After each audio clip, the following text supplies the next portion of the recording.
みんな、ずんだもんが世界のニュースをお届けするのだ。今日も元気いっぱいなのだ。今日ずんだもんが紹介するのは、アフリカの宝石、ジンバブエなのだ。ジンバブエってどこって思ったそこのあなた、聞いて驚くのだ。ジンバブエにはとっても不思議な豆知識があるのだ。実はね、ジンバブエのシンボルになってる鳥さん、みんな知ってる？あの鳥さん、実は本物の鳥さんじゃなくて、大昔の遺跡から見つかった石の彫刻がモデルなんだって。国旗にも描かれてるのに、実在しない鳥さんなのだ。なんだかロマンチックなのだ。今日はそんなジンバブエ関連のニュースをなんと3つもピックアップしてきたのだ。中でもずんだもんが特に注目してほしいのが3つ目のニュースなのだ。アフレクシムバンク、アフリカの自動車産業を活性化っていう記事なのだ。アフリカ輸出入銀行さんとアフリカ自動車製造業者協会さんがアフリカの自動車産業をすっごく盛り上げるために大事な協力を更新したっていうお話なのだ。現地生産を増やして新しい雇用をたくさん生み出して中古車の輸入に頼らなくてもいいようにするとっても素晴らしい取り組みなのだ。アフリカの未来がもっと輝くワクワクするニュースなのだ。この動画が面白いって思ったら高評価とチャンネル登録ぜひぜひお願いするのだ。さあみんなで一緒にジンバブエの最新ニュース見ていくのだ。アフリカ南部に位置するジンバブエは人肌れを持つ魅力あふれる国なのだ。かつてはローデシアと呼ばれ植民地支配を経て1980年に独立。現在は多頭制の共和制を採用しているのだ。人口はおおよそ1600万人でショナ族やンデベレ族など多様な民族が暮らしており豊かな文化を育んでいるのだ。主要産業は肥沃な土地を生かした農業でタバコやトウモロコシの生産が盛んなのだ。また金やプラチナなどの鉱物資源も豊富で世界三大瀑布の一つであるビクトリアの滝を擁する観光業も大きな柱なのだ。近年は経済の安定化と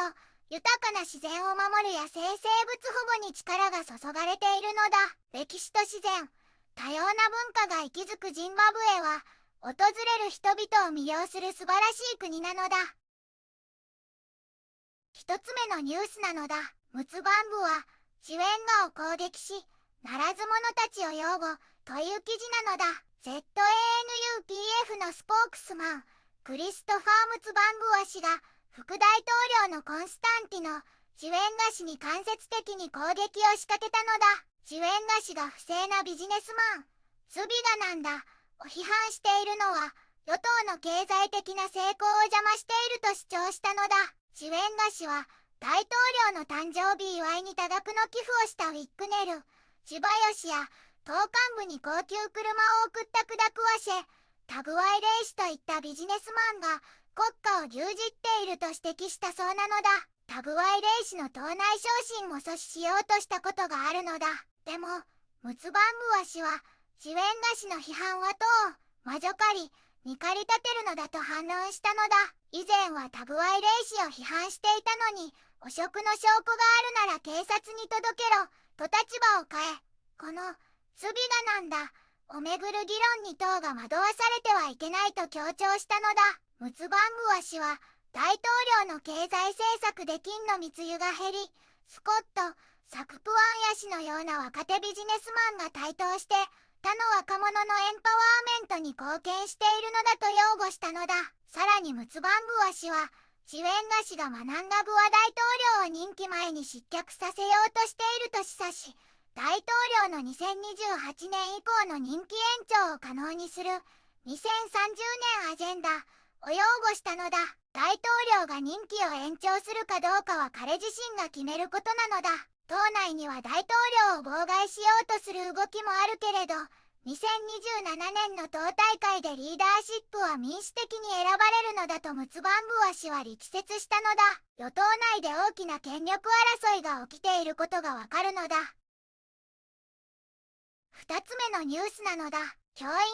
組合学校は試験準備不足という記事なのだ。ジンバブエの教師組合が多くの学校が期末試験の準備ができていないと心配しているのだ。古い校舎や机が足りなかったり、光熱費や職員さんへのお給料が払えなかったりする問題があるみたいなのだ。生徒さんが2022年から学費を払っていないケースも多いので、学校の運営が大変になっているのだ。政府は最近、教育支援モジュール、ビームから GG40、100万を出したけれど、組合はこれだけじゃ全然足りなくて、過去数年分の滞納分も早く払ってほしいと訴えているのだ。お金が遅れて支払われると、子どもたちの質の良い教育にも影響するのだ。でも、教育省は、試験の準備はバッチリなのだ。グレード7の試験もスムーズに始まったのだ。と言って、組合の心配を否定しているのだ。学校現場と政府で意見が違うみたいで、一体どうなるのだ。3つ目のニュースなのだ。アフレクシムバンク、アフリカの自動車産業を活性化という記事なのだ。アフリカ輸出入銀行、アフレクシムバンクは、アフリカ自動車製造業者協会、AM との覚書 MOU を更新したのだ。これは、アフリカの自動車産業を活気づけ、域内貿易と投資を促進するための大切な協力なのだ。MOU はアルジェリアの IATF2025 という見本市で署名されたのだ。主な目的は、アフリカの工業化目標を強化することにあるのだ。具体的な柱は、地域内のバリューチェーン、自動車の資金調達、そして政策、能力開発なのだ。アフレクシムバンクのザナムエさんは、アフリカの自動車部門支援への強い意欲を示したのだ。金融の革新、政策のサポート、バリューチェーンの発展を通じて、アフリカの新たな時代を築くと話したのだ。この協力で、現地生産が促進され、地域統合が深まり、良い雇用がたくさん生まれて、中古車の輸入に頼ることも減らすのだ。AM のビーネ会長は、アフレクシムバンクが素晴らしいパートナーだと感謝の気持ちを伝えたのだ。彼女は、2035年までにアフリカで年間350万から500万台の車を生産し、若者の雇用を増やし、地域のサプライチェーンを強化する大きな可能性について語ったのだ。手頃な価格のモビリティを実現するには、皆で力を合わせることが重要なのだ。豊かな自然と多様な文化が息づくジンバブエなのだ。島内での権力争いや教育現場の課題など、困難な側面もあるけれど、アフリカの自動車産業活性化に向けた取り組みなど、未来への希望も見えるのだ。変化の渦中にあるこの魅力的な国から、これからも目が離せないのだ。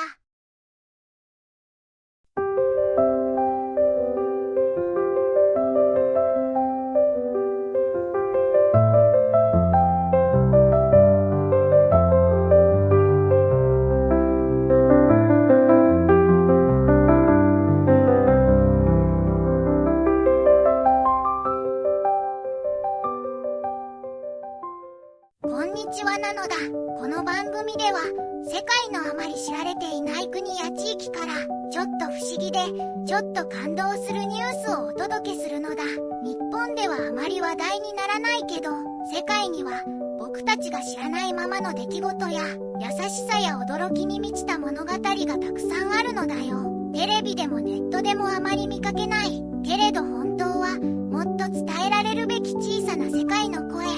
そんな声を僕と一緒に見つけに行くのだ。さあ、